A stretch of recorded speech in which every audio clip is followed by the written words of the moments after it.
Welcome back, everybody. As we celebrate America's 250th anniversary, one Texas news organization is taking a look at the people who helped shape the Lone Star State over all those years. Chron has ranked the 250 most influential Texans since 1776, from political leaders and pioneers to musicians, athletes, and business icons. In the top spot, former U.S. President Lyndon Baines Johnson. Second, former President of the Republic of Texas, Sam Houston. And third, music icon Beyonce, followed by Willie Nelson. That list is already generating a lot of talk, maybe even some debate. So joining us now, hey Wes Wilson is the executive director with Chron.com. Thanks for joining us. It's good to see you. It's so great to see both of you guys. Hey, let's talk about how this was a massive undertaking. How did you get the idea for it? Well, so much of like America's 250th birthday is going to be told from the East Coast, right? And you really can't tell America's story without telling Texas's story. So we really wanted to, let's tell Texas's story as part of this. Okay, so talk to us about the list itself. What was some of the criteria that you all used going into this? So we really wanted it to be things, people that you could recognize, the average Texan could recognize. How important was that person both to Texas history?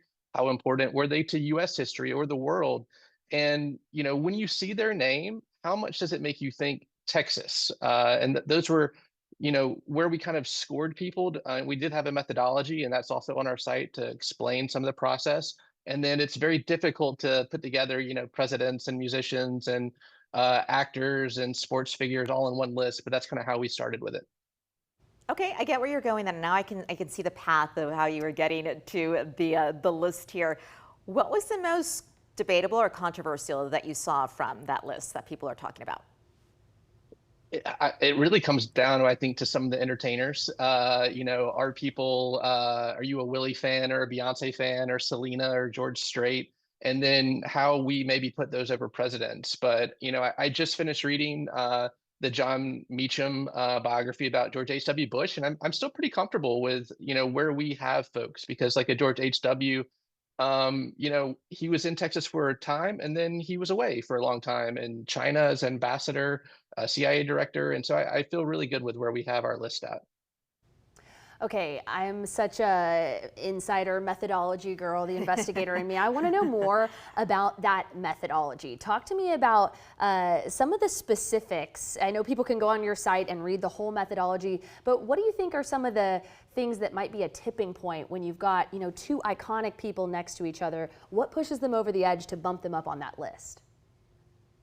So we tried grouping people together at first to kind of see like which groupings we really feel like people were in.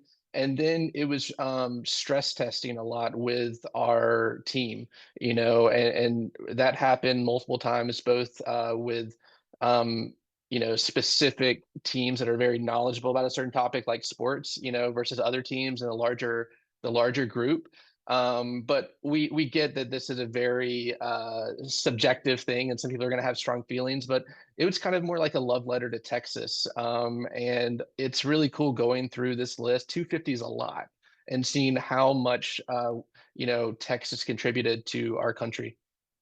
It's a long list, that is for sure. So a little bit of discussion and debate in your newsroom too about who made the list. Let's talk about who didn't make the list that maybe was surprising to you.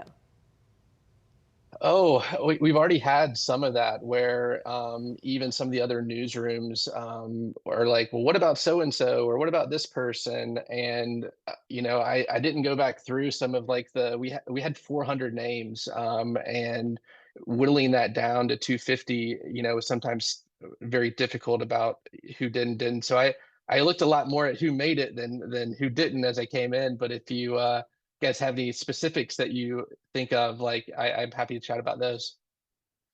We won't fire off all 200 that didn't make the list at you and ask you why. No, what I want to know, Wes, is what kind of conversations, obviously the debate, who landed where, what kind of impact did they have, but what kind of conversations are you guys hoping this project inspires among Texans?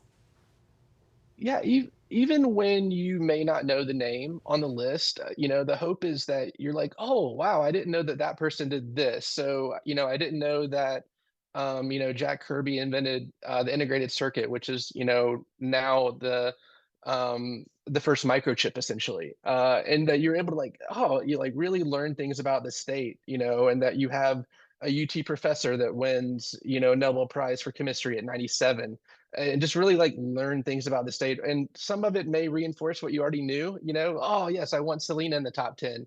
Or some things might be like, oh, I think this person should be higher. But we hope that it really makes people feel proud to be Texans.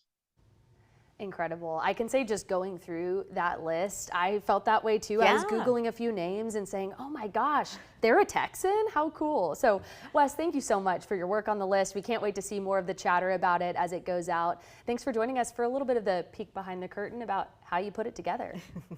Yeah, I appreciate you guys. I love seeing y'all.